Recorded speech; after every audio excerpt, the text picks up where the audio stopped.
ಸ್ನೇಹಿತರೆ, ಮೀಡಿಯಾ ಮಾಸ್ಟರ್ಸ್ಗೆ ಸ್ವಾಗತ ಸುಸ್ವಾಗತ. ಗೆಳೆಯರೆ, ಇವತ್ತು ಕೇಂದ್ರ ಸರ್ಕಾರ ಸ್ವಾವಲಂಬಿ ಭಾರತ ನಿರ್ಮಾಣದ 3ನೇ ಪ್ಯಾಕೇಜ್ ಅನ್ನು ಘೋಷಿಸಿದೆ. ಇದು ಕಂಪ್ಲೀಟ್ ಆಗಿ ಕೃಷಿ, ಹೈನುಗಾರಿಕೆ, ಮತ್ಸ್ಯೋದ್ಯಮ, ಕೃಷಿ ಮಾರುಕಟ್ಟೆಗೆ ಸಂಬಂಧಿಸಿದ್ದಾಗಿದೆ. ಈ ಕುರಿತು ಮಾಹಿತಿ ಕೊಟ್ಟ ಕೇಂದ್ರ ಹಣಕಾಸು ಸಚಿವೆ ನಿರ್ಮಲಾ ಸೀತಾರಾಮನ್ ತಮ್ಮ ಮೆಗಾ ಸೀರಿಯಲ್ನ 3ನೇ ಪ್ಯಾಕೇಜ್ ಅಲ್ಲಿ ಯಾರ್ಯಾರಿಗೆ ಏನೇನು ಕೊಟ್ಟರು ಅನ್ನೋದನ್ನ ನೋಡೋಣ ಬನ್ನಿ.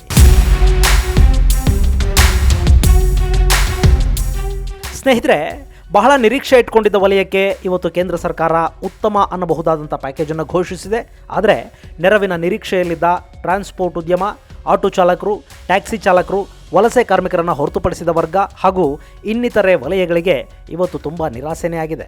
ಅಲ್ಲದೆ ಮುಂದಿನ ತಿಂಗಳಿಂದ ಕಟ್ಟಬೇಕಾಗಿರೋ ಲೋನ್ ಬಗ್ಗೆ ಯಾವುದೇ ಮಾಹಿತಿ ಇವತ್ತು ಕೂಡ ಸಿಗದೇ ಇರೋದು ಮತ್ತೊಂದಷ್ಟು ಮಂದಿಯ ತಲೆಬಿಸಿಗೆ ಕಾರಣವಾಗಿದೆ. ಇವೆಲ್ಲವನ್ನು ಮುಂದೆ ಸರಿಪಡಿಸ್ತಾರಾ ಅನ್ನೋದನ್ನು ಕಾದು ನೋಡೋಣ. ಈಗ ನಾನು ನೇರವಾಗಿ ಇವತ್ತು ಕೃಷಿಗೆ ಕೊಟ್ಟಂಥ ಪ್ಯಾಕೇಜ್ ಬಗ್ಗೆ ಒಂದಷ್ಟು ಮಾಹಿತಿಯನ್ನು ನಿಮಗೆ ಕೊಟ್ಟುಬಿಡ್ತೀನಿ, ಕೇಳಿ. ಗೆಳೆಯರೆ, ನೆನೆ ಕಿಸಾನ್ ಸಮ್ಮಾನ್ ಯೋಜನೆಯ ವ್ಯಾಪ್ತಿಯಲ್ಲಿನ ರೈತರಿಗೆ ಕಿಸಾನ್ ಕ್ರೆಡಿಟ್ ಕಾರ್ಡ್ ಕೊಡೋದು ಹಾಗೂ ನಬಾರ್ಡ್ ಖರ್ಚು ಮಾಡುವ 90,000 ಕೋಟಿ ರೂಪಾಯಿಯ ಜೊತೆಗೆ ಮೂಲಸೌಕರ್ಯ ಅಭಿವೃದ್ಧಿಗಾಗಿ ಇನ್ನೊಂದು 30,000 ಕೋಟಿ ರೂಪಾಯಿ ಹೆಚ್ಚುವರಿ ನೆರವನ್ನು ಘೋಷಿಸಿದ್ದ ಕೇಂದ್ರ ಸರ್ಕಾರ ಇವತ್ತು ಇಡೀ ಪ್ಯಾಕೇಜನ್ನು ಕೃಷಿ ಹಾಗೂ ಅದರ ಉಪವಲಯಗಳ ಮೇಲೆ ಕೊಟ್ಟಿದೆ. ಮೊದಲಿಗೆ ಕೃಷಿ ವಲಯದ ಮೂಲಭೂತ ಅಭಿವೃದ್ಧಿಗೆ 1 ಲಕ್ಷ ಕೋಟಿ ರೂಪಾಯಿಯನ್ನು ಮೀಸಲಿಡಲಾಗಿದೆ.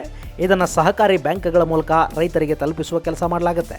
ಎರಡನೆಯದಾಗಿ ಆಹಾರ ಉದ್ದಿಮೆಗಳನ್ನು ನಡೆಸುವ ಸಣ್ಣ ಕೈಗಾರಿಕೆಗಳಿಗೆ ಹಾಗೂ ಗುಡಿ ಕೈಗಾರಿಕೆಗಳಿಗೆ ಉತ್ತೇಜನ ಕೊಡೋದಕ್ಕಾಗಿ ಸುಮಾರು 10,000 ಕೋಟಿ ರೂಪಾಯಿಯನ್ನು ಮೀಸಲಿಡಲಾಗಿದೆ. ಇಲ್ಲಿ ಸಣ್ಣ ಸಣ್ಣ ಉದ್ಯಮಗಳು ಕ್ಲಸ್ಟರ್ ರೂಪದಲ್ಲಿ ಕಾರ್ಯನಿರ್ವಹಿಸುವುದರಿಂದ 2 ಲಕ್ಷ ಸಂಸ್ಥೆಗಳಿಗೆ ಇದರಿಂದ ಸಹಾಯವಾಗುತ್ತೆ. ಈ ಕ್ಲಸ್ಟರ್ಗಳಲ್ಲಿ ಕರ್ನಾಟಕದಲ್ಲಿ ರಾಗಿ, ಕಾಶ್ಮೀರದಲ್ಲಿ ಕೇಸರಿ, ಈಶಾನ್ಯ ರಾಜ್ಯಗಳಲ್ಲಿ ಹಣ್ಣುಗಳು, ಹೀಗೆ ಪ್ರತಿಯೊಂದು ರಾಜ್ಯದ ಯೂನಿಕ್ ಬೆಳೆಗಳನ್ನು ಪ್ರಮೋಟ್ ಮಾಡೋದಕ್ಕೆ ಅವಕಾಶ ಮಾಡಿಕೊಡಲಾಗಿದೆ.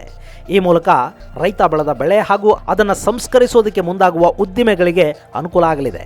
ಇನ್ನು ಮೂರನೆಯದಾಗಿ ಪ್ರಧಾನಮಂತ್ರಿ ಮತ್ಸ್ಯ ಸಂಪದಾ ಯೋಜನೆಯ ವ್ಯಾಪ್ತಿಯಲ್ಲಿ 20,000 ಕೋಟಿ ರೂಪಾಯಿಗಳನ್ನು ಮೀನುಗಾರರ ಅನುಕೂಲಕ್ಕಾಗಿ ಬಳಸಿಕೊಳ್ಳೋದಕ್ಕೆ ನಿರ್ಧರಿಸಲಾಗಿದೆ. ಇದರಿಂದ 55 ಲಕ್ಷ ಮಂದಿ ಲಾಭ ಪಡೆಯಲಿದ್ದು, ಮೀನುಗಾರರಿಗೆ ಪ್ರತ್ಯೇಕ ಯಾಂತ್ರಿಕ ಬೋಟುಗಳು, ಕೋಲ್ಡ್ ಸ್ಟೋರೇಜ್, ಮೀನುಗಾರಿಕೆ ಬಂದರುಗಳ ನಿರ್ಮಾಣ, ಹೀಗೆ 10 ಹಲವು ಯೋಜನೆಗಳನ್ನು ಈ ವ್ಯಾಪ್ತಿಗೆ ತರಲಾಗಿದೆ. ಇನ್ನು ನಾಲ್ಕನೆಯದಾಗಿ ದೇಶದಲ್ಲಿರೋ ಸುಮಾರು 53 ಕೋಟಿ ಪಶುಗಳಿಗೆ ವ್ಯಾಕ್ಸಿನ್ ಹಾಕೋದಕ್ಕೆ ಸರ್ಕಾರ ನಿರ್ಧರಿಸಿದೆ. ಈ ಮೂಲಕ ಪಶುಗಳನ್ನು ಕಾಲುಬಾಯಿಯಂಥ ಮಾರಣಾಂತಿಕ ರೋಗದಿಂದ ರಕ್ಷಿಸುವ ಜವಾಬ್ದಾರಿಯನ್ನು ಸರ್ಕಾರ ಹೊತ್ತುಕೊಳ್ತಾ ಇದೆ.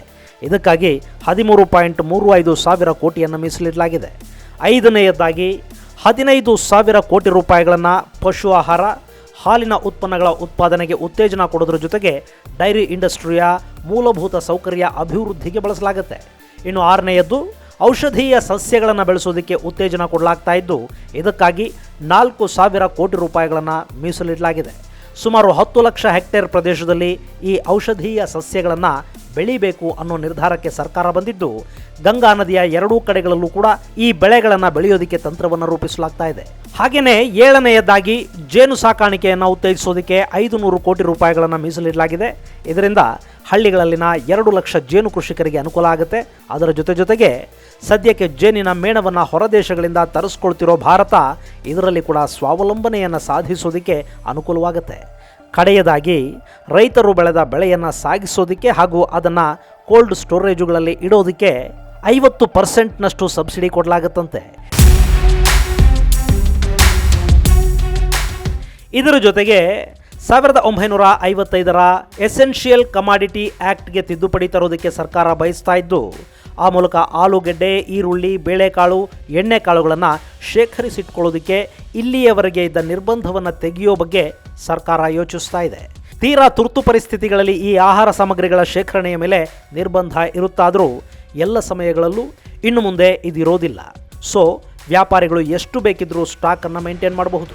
ಇಂಥದ್ದೊಂದು ಅವಕಾಶವನ್ನು ಕೊಡೋ ಮೊದಲು ಆಹಾರ ಧಾನ್ಯಗಳು ಕಾಳಸಂತೆಯ ಪಾಲಾಗದ ಹಾಗೆ ನೋಡಿಕೊಳ್ಳೋ ಜವಾಬ್ದಾರಿ ಕೂಡ ಸರ್ಕಾರದ ಮೇಲಿರುತ್ತೆ. ಅದನ್ನು ಅವರು ಹೇಗೆ ನಿಭಾಯಿಸ್ತಾರೆ ಅನ್ನೋದನ್ನು ಕಾದು ನೋಡಬೇಕಿದೆ. ಹಾಗೆಯೇ ರೈತರು ಬೆಳೆದ ಬೆಳೆಗಳು ಇನ್ನು ಮುಂದೆ ಅವರಿಗೆ ಇಷ್ಟ ಬಂದ ಕಡೆ ಮಾರಾಟ ಮಾಡೋದಕ್ಕೆ ಅವಕಾಶ ಕಲ್ಪಿಸಲಾಗಿದೆ. ಹೀಗಾಗಿ ಕರ್ನಾಟಕದ ರೈತರು ಮಹಾರಾಷ್ಟ್ರದಲ್ಲಿ, ತಮಿಳುನಾಡಿನವರು ಕರ್ನಾಟಕದಲ್ಲಿ, ಆಂಧ್ರದವರು ತಮಿಳುನಾಡು, ತೆಲಂಗಾಣ, ಒರಿಸ್ಸಾ, ಪಶ್ಚಿಮ ಬೆಂಗಾಲ್, ಕೇರಳ, ಹೀಗೆ ತಮಗೆ ಇಷ್ಟ ಬಂದ ರಾಜ್ಯಗಳಲ್ಲಿ ತಮಗಿಷ್ಟ ಬಂದ ಬೆಲೆಗೆ ತಮ್ಮ ಬೆಳೆಗಳನ್ನು ಮಾರಾಟ ಮಾಡಬಹುದು. ಇದಕ್ಕಾಗಿ ಈ ಟ್ರೇಡಿಂಗ್ ಸ್ಕೀಮನ್ನು ಜಾರಿಗೆ ತರುವುದಕ್ಕೆ ಸರ್ಕಾರ ನಿರ್ಧರಿಸಿದೆ. ಹೀಗೆ ಮಾಡೋದ್ರಿಂದ ರೈತ ತನ್ನ ಬೆಳೆಯನ್ನು ಯಾವ ರಾಜ್ಯದಲ್ಲಿ ಹೆಚ್ಚಿನ ಬೆಲೆ ಇದೆಯೋ ಅಲ್ಲಿ ಮಾರಾಟ ಮಾಡೋದಕ್ಕೆ ಅನುಕೂಲ ಆಗುತ್ತೆ.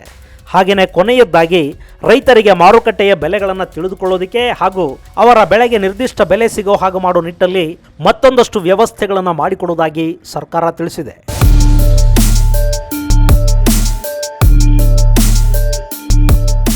ಗೆಳೆಯರೆ, ಇವತ್ತು ನಿರ್ಮಲಾ ಸೀತಾರಾಮನ್ ಅವರು ಘೋಷಿಸಿದ ಪ್ಯಾಕೇಜ್ ಇದು.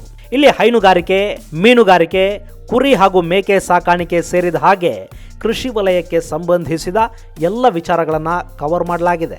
ಆದರೆ 1,00,000 ಕೋಟಿ ಹಣವನ್ನು ಹೇಗೆ ಭಾರತದ ಎಲ್ಲ ರಾಜ್ಯಗಳಿಗೆ ಡಿಸ್ಟ್ರಿಬ್ಯೂಟ್ ಮಾಡ್ತಾರೆ, ಯಾವ ರಾಜ್ಯಗಳು ಎಷ್ಟೆಷ್ಟು ಪಾಲನ್ನು ಪಡೆಯುತ್ತವೆ ಅನ್ನೋದ್ರ ಬಗ್ಗೆ ಇನ್ನು ಮುಂದೆ ಗೊತ್ತಾಗುತ್ತೆ. ಇನ್ನು ಉಳಿದ ವರ್ಗಗಳಿಗೆ ನಿರ್ಮಲಾ ಸೀತಾರಾಮನ್ ಇನ್ಯಾವ ರೀತಿಯ ಪ್ಯಾಕೇಜುಗಳನ್ನು ಕೊಡ್ತಾರೆ ಅನ್ನೋದನ್ನು ನಾವು ಕಾದು ನೋಡಬೇಕಿದೆ.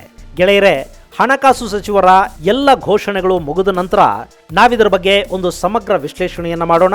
ಈ ಪ್ಯಾಕೇಜುಗಳ ಮೂಲಕ ಯಾರಿಗೆ ನಿಜವಾಗ್ಲೂ ಲಾಭ ಆಗುತ್ತೆ, ಎಷ್ಟು ಲಾಭ ಆಗುತ್ತೆ ಮತ್ತು ಪ್ಯಾಕೇಜ್ ಅನ್ನೋದು ಎಲ್ಲೆಲ್ಲಿ ಬರೀ ಘೋಷಣೆಯಾಗಿ ಉಳಿದು ಹೋಗಿಬಿಡಬಹುದು ಅನ್ನೋ ಬಗ್ಗೆ ಕೂಲಂಕಷವಾಗಿ ಮಾತಾಡೋಣ. ಮುಂದಿನ ವಿಡಿಯೋದಲ್ಲಿ ಮತ್ತೊಂದು ವಿಶೇಷವನ್ನು ನಿಮ್ಮ ಮುಂದಿಡ್ತೀನಿ. ಅಲ್ಲಿವರೆಗೆ ಜೈ ಹಿಂದ್, ಜೈ ಕರ್ನಾಟಕ.